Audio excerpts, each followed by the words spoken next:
America, still a global leader even in a time of crises. Victor Davis Hanson on Townhall, April 2nd, 2020. A current global myth alleges that America under the Trump administration is not leading the world fight against the coronavirus in its custom role as a post-war global leader.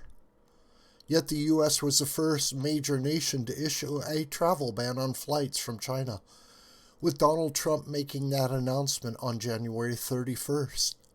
That was a bold act. It likely saved thousands endangered by Chinese perfidy and soon became a global model. None of the ban's loud critics are today demanding it be rescinded.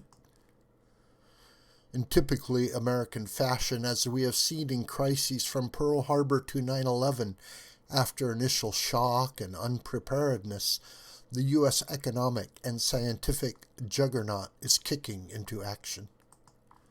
Already the U.S. is transitioning from a long, disastrous reliance on Chinese medical supplies and pharmaceuticals. In ad hoc fashion, companies are gearing up massive production of masks, ventilators, and key antiviral supplies. The number of known deaths from the virus, for now the only reliable data available, shows a fatality rate of about 7 to 8 million per million, 7 to 8 per million people in the United States. That per capita toll is analogous to Germany's and one of the lowest in the world among larger nations. The U.S. economy in 2019, with its near record low unemployment, inflation, and interest rates, was the most robust in the world. It will soon be key to rebooting global production and trade. Confronting China over patent and copyright theft, technological appropriation dumping, and currency manipulation was not just in the U.S. interest, but for the global good. A reckless and disingenuous China poses an existential threat to countries across the globe. The only world bulwark against Chinese propaganda and bullying remains U.S. economic and military power. Despite accusations of growing isolation at a time of worldwide pandemic, the U.S. still stations 200,000 to 250,000 troops abroad. Those assets ensure that no hostile power in the present crisis will opportunistically threaten European and Asian democracies. Record U.S. natural gas and oil production have helped lower global home heating and transportation costs.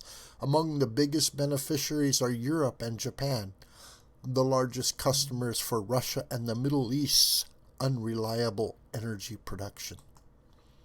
The radical increase in American natural gas productions helps explain why the U.S. has made more progress in reducing carbon emissions than the signatories of the Paris Climate Accord.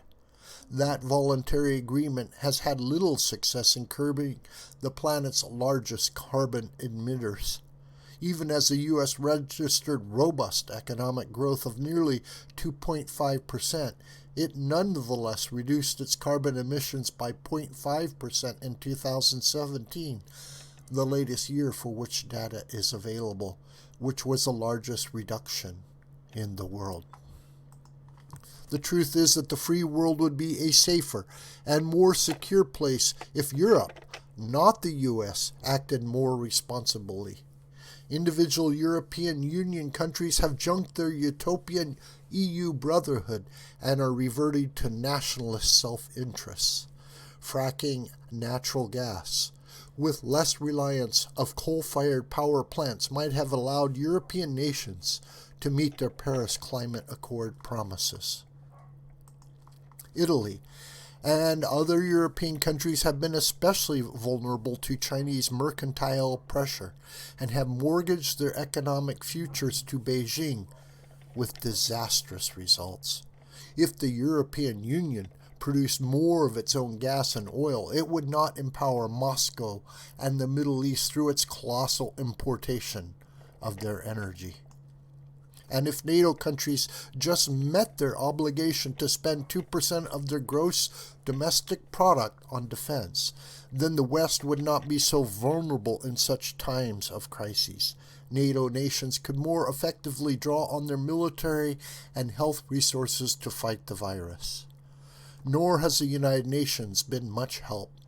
Its World Health Organization simply parroted Chinese propaganda in the key initial weeks of the virus.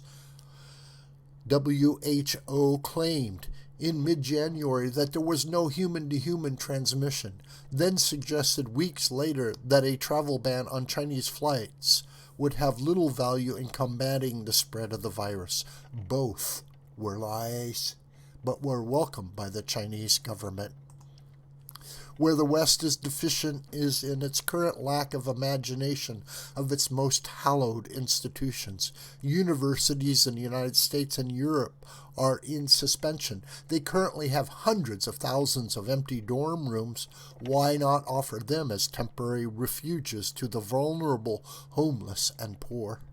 Given the epidemic of misinformation, millions need accurate data, but poor readers are barricaded from major news websites by expensive firewalls.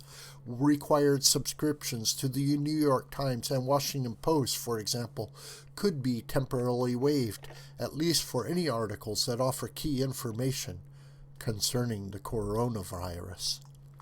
Throughout the outbreak, the media have promulgated sensationalism and helped fan the hysteria. It could better use its muckraking journalists to police itself. Any laxity in fighting the virus is not to be found in the U.S., but rather with its loudest and most opportunistic critics. This video is a production of the School of the White Crane. Hi, my name is John Brooker. Please subscribe to this YouTube channel, and please share this video with family and friends and on social media. May God richly bless you, my beloved.